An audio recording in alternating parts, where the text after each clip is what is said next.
Fala galera, bom dia, boa tarde, boa noite. Dando prosseguimento na nossa parte de ecologia aí, a gente vai trabalhar agora dinâmica populacional, beleza? Então, basicamente, o que seria essa dinâmica populacional? A gente tem que entender que isso está relacionado com a população, tá? Basicamente, dinâmica quer dizer que algo está variando, não está estático, não está parado, não está inerte, tá? Então, quando eu falo de dinâmica populacional, eu estou falando das variações que existem em uma população, tá? O conceito ecológico de população, basicamente, é aquele negócio de conjunto de indivíduos que vivem em uma...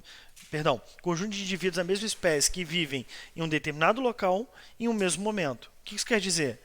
Imagina a população de Macaé, população humana de Macaé.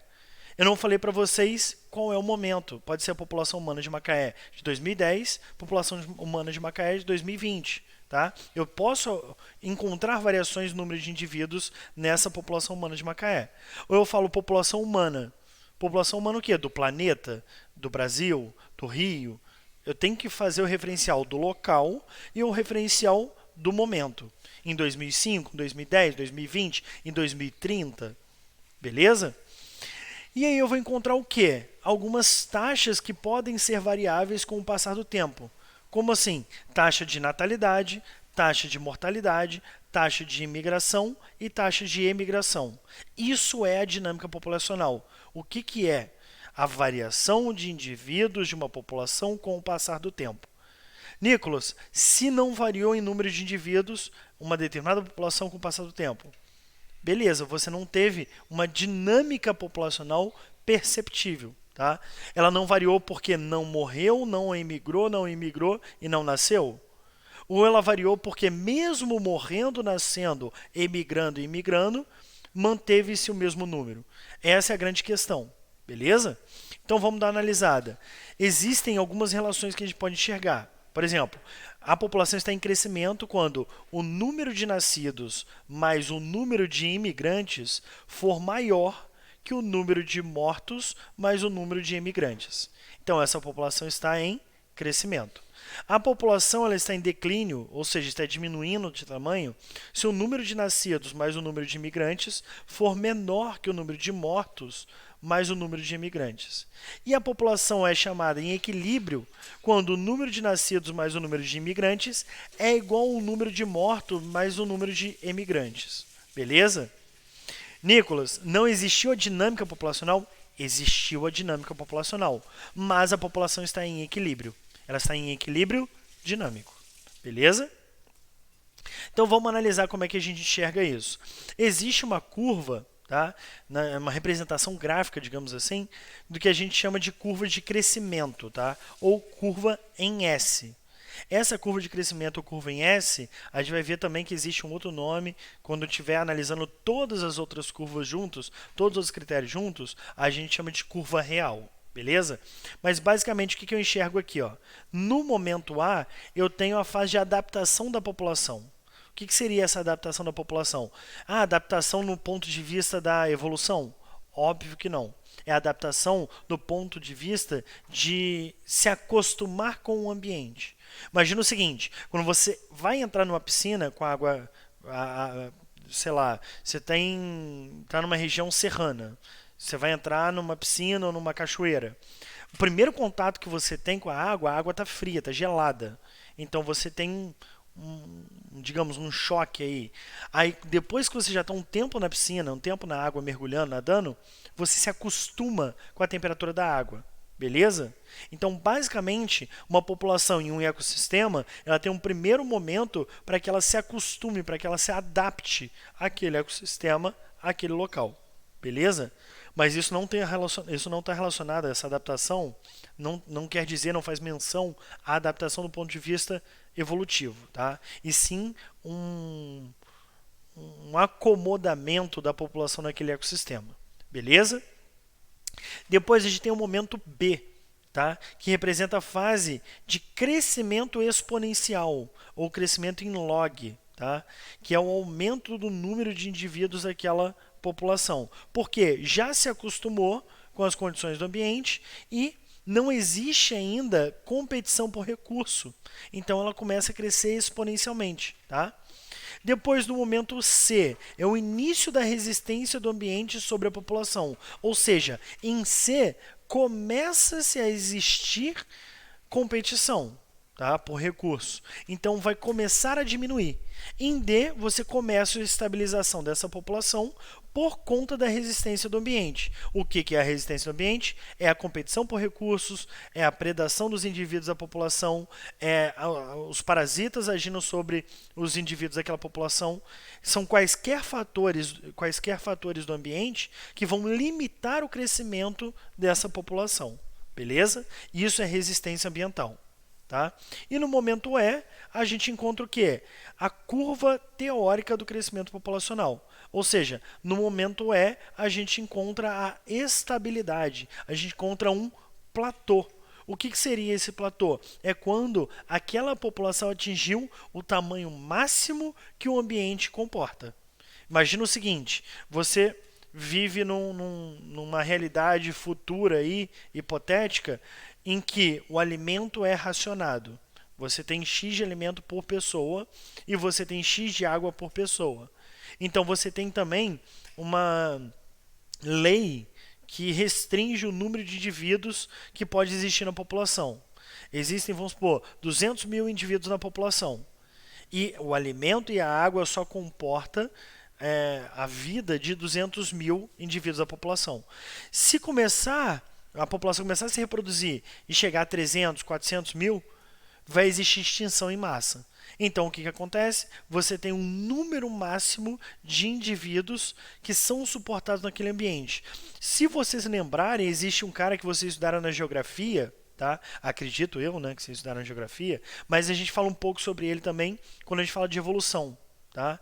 Que é o Thomas Malthus, tá? Que ele escreveu um livro, que eu não vou lembrar agora se foi em 1600, 1700, mas assim, bem antigamente mesmo, ele escreveu um livro sobre a variação do número de indivíduos da população em relação à produção de alimentos.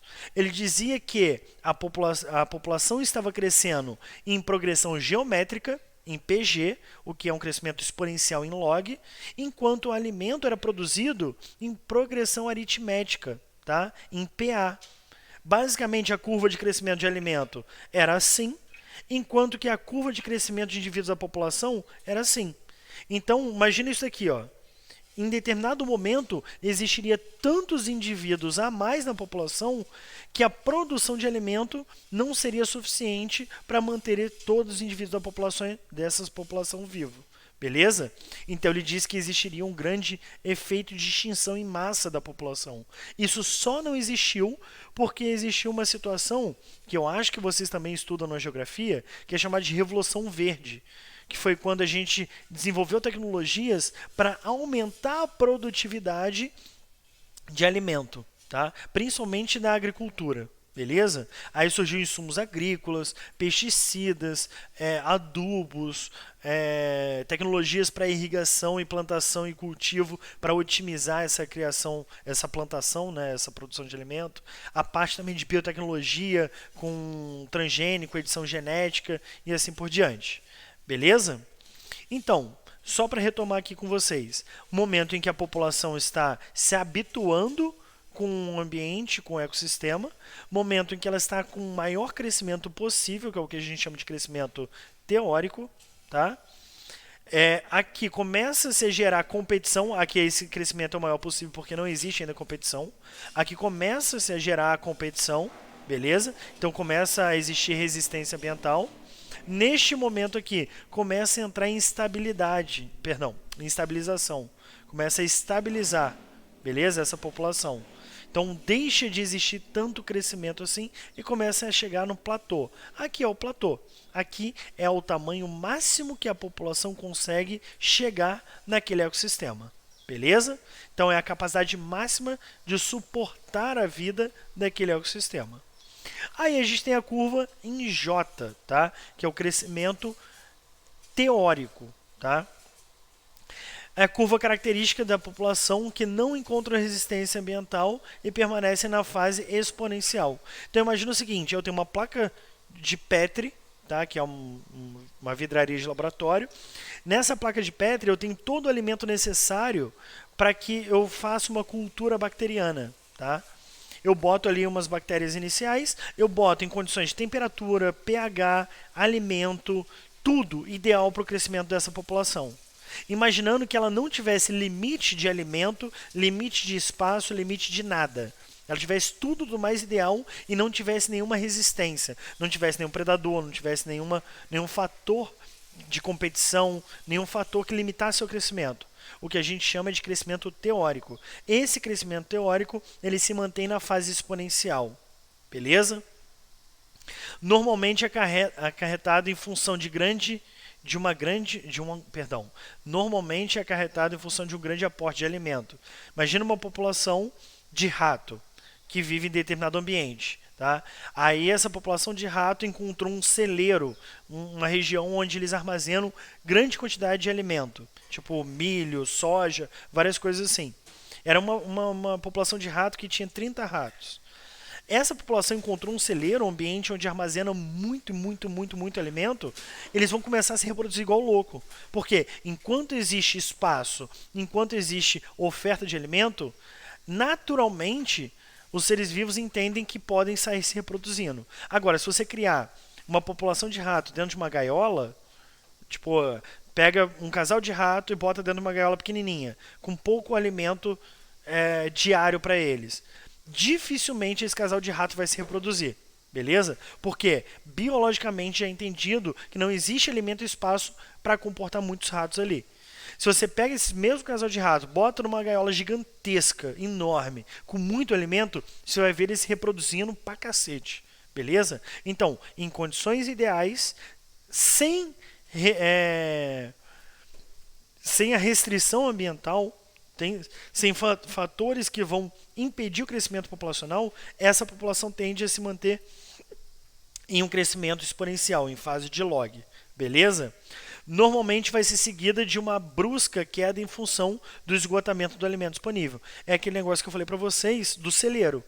Chegou um ponto, imagina que o celeiro está abandonado cheio de alimento. Chegou um ponto que você tem aquela população inicial de 30 ratos. Agora você já tem uma população de mais de 500 ratos. Chegou um ponto que acabou o alimento. O que acontece?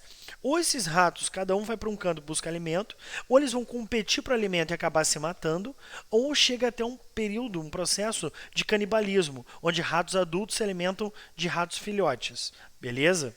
Isso daí vai ser particular de cada espécie, tá? Eu só estou dando um exemplo aqui de rato. Tranquilo? E aí a gente tem alguns conceitos que são importantes para a gente entender isso. Primeiro conceito, densidade populacional, tá? Que é o que isso aí certamente vocês veem em geografia, tá? Que é densidade demográfica, uma coisa assim, lá da geografia. A densidade populacional nada mais vai ser do que o número de indivíduos sobre unidade de área ou volume. Como assim? A densidade corresponde a número de indivíduo por área ou número de indivíduo por volume. Número de indivíduo por área para ambiente terrestre. Número de indivíduo por volume para ambiente aquático. Beleza? Porque você não vai ter como calcular. Por exemplo, você pega uma área de 1 metro quadrado. Você tem uma pessoa por 1 metro quadrado. Você não tem como ter, sei lá, uma pessoa em cima da outra.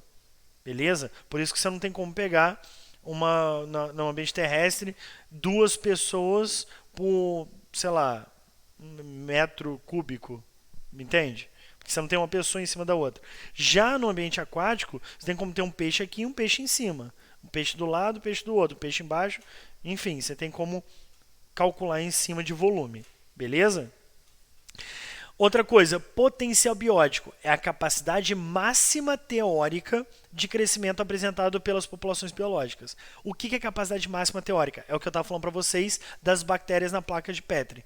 Quando você tem oferta de alimento inesgotável, oferta de espaço inesgotável, oferta de todos os fatores favoráveis inesgotáveis e não existe nenhuma resistência do meio. Não existem predadores, não existem parasitas, não existem alterações climáticas, não existem qualquer tipo de fatores que vão limitar o seu crescimento. Isso é potencial biótico.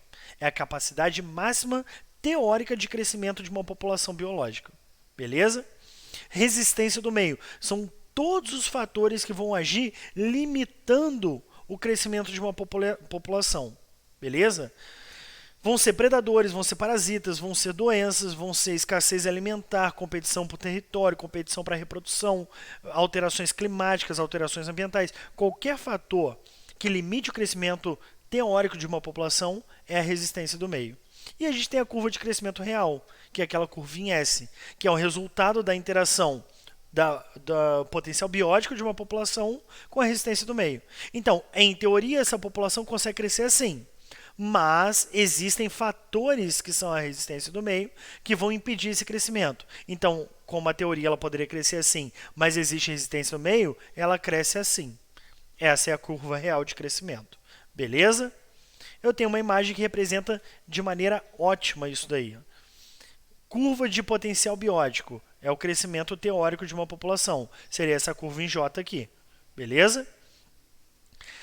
Quando você tem a resistência do meio agindo sobre o potencial biótico daquela população, você tem uma curva de crescimento real, ou seja, uma curva de crescimento que representa na realidade como é que vai ser o crescimento dessa população, levando em consideração fatores que vão existir no meio: predador, parasita, escassez de alimento, competição, disputa por território, por parceiro e assim por diante. E em azul eu tenho uma constante. O que vai ser essa constante? Ela vai ser a constante do ambiente. É a capacidade máxima de suporte da vida daquele ambiente. É chamada de K. Beleza? Como assim? Se eu for pensar na Mata Atlântica, se eu for pensar na Floresta Amazônica, eu consigo suportar uma maior densidade de seres vivos do que, por exemplo, num deserto. Então, essa constante K da minha floresta amazônica, ela é muito maior do que a constante K de um deserto. Então, repare que essas minhas constantes que estão relacionadas à capacidade máxima de suporte à vida daquele ambiente vão ser características de cada ambiente. Determinados ambientes vão ter uma maior capacidade de suportar a vida e outros ambientes uma menor capacidade de suportar a vida. Beleza? E aí eu percebo em determinados ambientes uma maior densidade populacional, tipo a floresta amazônica, e em outros ambientes uma menor densidade populacional, tipo um deserto. Beleza? Por isso que quando eu estou descrevendo a floresta amazônica, eu chamo de uma floresta tropical, equatorial, úmida, quente, né, tropical equatorial, densa. Densa porque a densidade de indivíduos ali, principalmente vegetais, né, de plantas, é muito grande. Beleza? Aí tem umbrófila densa, latifoliada, enfim, coisas que vocês veem aí nessa parte de bioma dentro de geografia. Tranquilo isso, gente? Aí a gente tem uma atividadezinha para a gente entender como é que isso funciona. Beleza? A partir da contagem de indivíduos de uma população experimental de protozoários, durante determinado tempo, obtiveram-se os pontos e a curva média registrados no gráfico abaixo. Tal gráfico permite avaliar a capacidade limite do ambiente, ou seja, sua carga biótica máxima. Você tem aqui nesse eixo vertical número de indivíduos, variando de 0 a 100, e aqui no eixo horizontal o tempo em dias, variando de 0 a 22 dias. Beleza? E esse gráfico aqui. Vamos lá para as perguntas. De acordo com o gráfico, letra A, a capacidade limite do ambiente cresceu até o dia 6. Letra B, a capacidade limite do ambiente foi alcançada somente após o dia 20. Letra C, a capacidade de mortalidade superou a de natalidade até o ponto em que a capacidade limite do ambiente foi alcançada. E letra D, a capacidade limite do ambiente aumentou com o aumento da população. Por último, letra E. O tamanho da população ficou próximo da capacidade limite do ambiente entre os dias 8 e 20. Dá um pause aí para você tentar resolver sozinho e agora eu já vou corrigir para vocês, tá? Primeira coisa que eu vou analisar aqui, ó, do tempo zero, tá? Aqui no momento zero de dias, eu tenho um número zero também de indivíduos que ele começa a crescer. Beleza? Repara da minha curva em S. Aqui eu tenho até o dia 2 um momento de adaptação da população. Depois de 2 a 4 é aquele momento de fase de crescimento exponencial. De 4 a 6 ela já começa a criar resistência. De 6 a 8 entrando em estabilidade. E de 8 em diante entrou no platô. na estabilidade, no número máximo de 100 indivíduos, que é aquela homeostase, aquele equilíbrio dinâmico. Como é que eu sei disso? Repara aqui, ó. Nesse momento aqui no dia 8, eu tenho 100 indivíduos. No momento aqui próximo do dia 12, eu tenho um pouco menos que 100. Aqui, 14 e 16, eu tenho um pouco mais do que 100. Chegou aqui entre 16 e 18, mais do que 100. Em 18 diminuiu um pouco de 100 e foi variando ali, ó, dentro do equilíbrio dinâmico, dentro de uma homeostase. Aquele é o platô, é o limite da capacidade de suporte da vida daquele ambiente. Beleza? Então, a capacidade limite do ambiente cresceu até o dia 6? Não. Beleza? Até o dia 6 existe ainda um aumento teórico ali possível. Tá? E a capacidade limite do ambiente não cresce, ela é constante. A capacidade limite do ambiente foi alcançada somente após o dia 20. Não, ela já foi alcançada a partir do dia 8. A taxa de mortalidade superou a de natalidade. Se a taxa de mortalidade supera a de natalidade e ele não te dá nenhum dado referente à imigração e imigração, a população está diminuindo e não crescendo. Letra D, a capacidade limite do ambiente aumentou. Ela não aumenta. Então, o correto para a gente é a letra E. O tamanho da população ficou próximo da capacidade limite do ambiente entre os dias 8 e 20. Beleza, galera? Espero que tenha ficado claro. Qualquer dúvida, qualquer coisa, pode entrar em contato. Beleza? Grande abraço para vocês e bons estudos!